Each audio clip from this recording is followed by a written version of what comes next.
Идејата за формирање на телото е во контекстот на подготвеноста на мнозинството во собранието да се има општо помирување во односите меѓу пратениците првично, односно политичките партии кои што се застапени во парламентот и пошироко. Идејата произлегла од самите пратеници во контекстот на нивната идеја. До сега идеаторите не се обратиле до мене контекстот, пошто нивната волја била да јас бидем тој што ќе ја водам тоа тело, да се изјасни по однос на оно што е основна идеја и како е замислата тоа да се спроведе. На вчерашната координација со координаторите присутни и подпредседателите ми водевме една општа дебата во претпоставката како би изгледала и што би се работело со таа комисија. Во тој контекст, еден од елементите што ние претходно го имаме донесено е кодексот за однесување во парламентот, кој што е основата за, да кажем условно речено, доброто однесување во дебатата која што се води.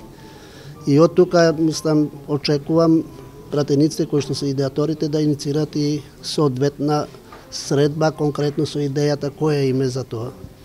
По однос на објавата на ВМРО-ДПМНЕ дека не би сакала да учествува во такво работно тело, е јасна определба дека тие не се заинтересирани, значи, за општо помирување меѓу пратениците, а тоа би се рефлектирало и доле меѓу граѓаните како поддржувачи на политичките партии.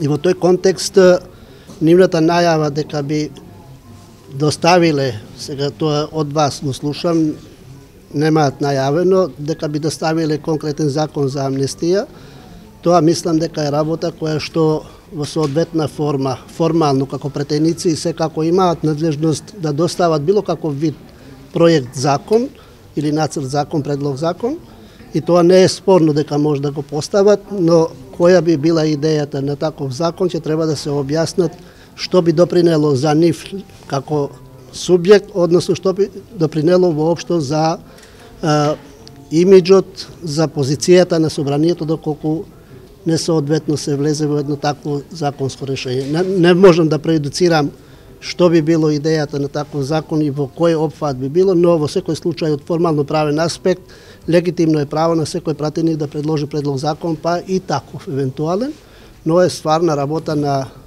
мнозинството пратеници како би се одлучиле по однос на конкретно прашање.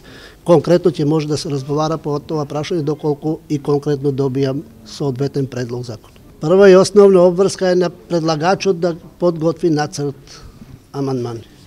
Формално правен аспект, како што е регулирано во деловникот и во другите акти, е така. Но неспорно е да се прават соодветни претходни консултации, неспорно е да се направат консултации по однос на замислата на оно што би било мислењето на пратениците и на владата. Тоа не е исклучено како можност. Не мора да биде стриктен пропис за координација на нештата. Значи не е исклучена таква можност да се однапред вклучат пратениците во подготовка на текст на амандманот. Битно е предлагачот е оној што е доставувач до собранието како нацрт амандман.